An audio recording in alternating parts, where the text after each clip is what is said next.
Manusia Harimau. Dev by BBSC. PDF by Dewix. Sekedar pengantar, betapapun anehnya dan bagi sementara orang mungkin dianggap khayalan belaka, namun saya ingin menegaskan bahwa kisah ini berdasarkan kenyataan. Tetapi oleh karena kejadian seperti ini tidak terdapat di semua daerah tanah air, maka oleh sementara pihak dia dianggap sebagai dongeng atau tahayul. Tetapi kejadian aneh di antara manusia yang kadangkala bergabung dengan dunia hewan terjadi bukan hanya di beberapa tempat di Indonesia, tetapi di seluruh dunia. Dunia yang sudah maju dan modern pun mempunyai kisah-kisah seperti ini.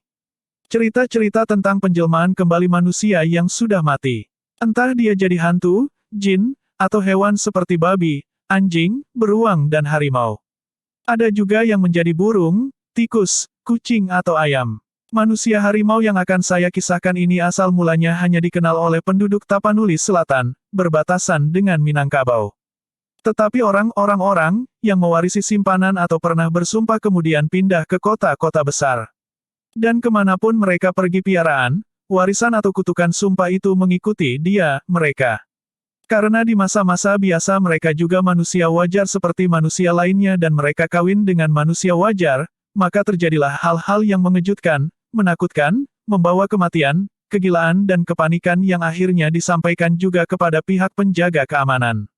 Kami nasihatkan kepada Anda, manakala Anda baca kisah ini janganlah Anda takabur dan sombong, karena makhluk-makhluk halus ini selalu mendengar dan mengetahui. Dan kalau mereka tersinggung mereka membalas dendam yang tidak ditahan oleh kekuatan apapun, selama senjata itu hanya terbuat dari besi, wajah, timah dan sebangsanya. Penulis. Matahari sedang hendak menghilang di ufuk barat, ketika dia tiba di pekarangan rumah sahabatnya itu. Sahabat sekelas di masa belajar dan sepermainan dikala mereka telah lulus sekolah, tetapi masih belum meninggalkan kampung. Di Tapanuli Selatan sana.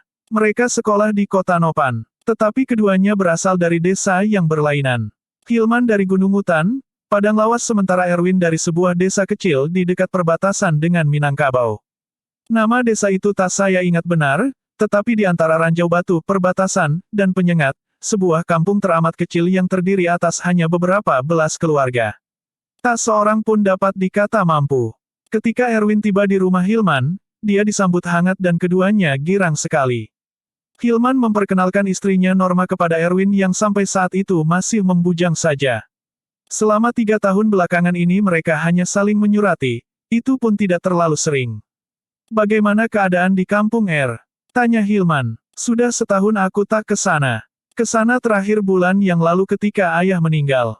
Sahut Erwin. Hilman dan istri menyatakan turut duka cita mereka. Tetapi Hilman juga teringat akan sesuatu, lalu memandang sahabatnya. Tidak menanyakan apa yang dipikirnya itu, walaupun mereka bersahabat akrab. Selama 2 tahun sejak Erwin meninggalkan Tapanuli Selatan dan bermukim di Medan ia bekerja pada perusahaan swasta.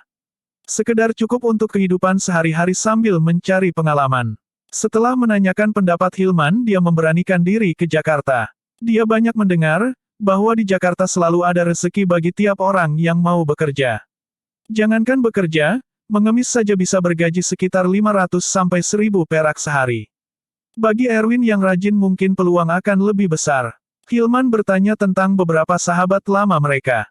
Masih banyak yang tinggal di Tapanuli. Berdagang kecil-kecilan, menganggur atau ke sawah. Ada beberapa orang adu untung di Siantar, Tebing atau Medan. Beberapa orang yang tergolong mampu atau punya keluarga yang mampu meneruskan tuntutan ilmu. Di sekolah tinggi atau universitas. Ketika istri Hilman pergi ke belakang, dia bertanya, mengapa kau tajat?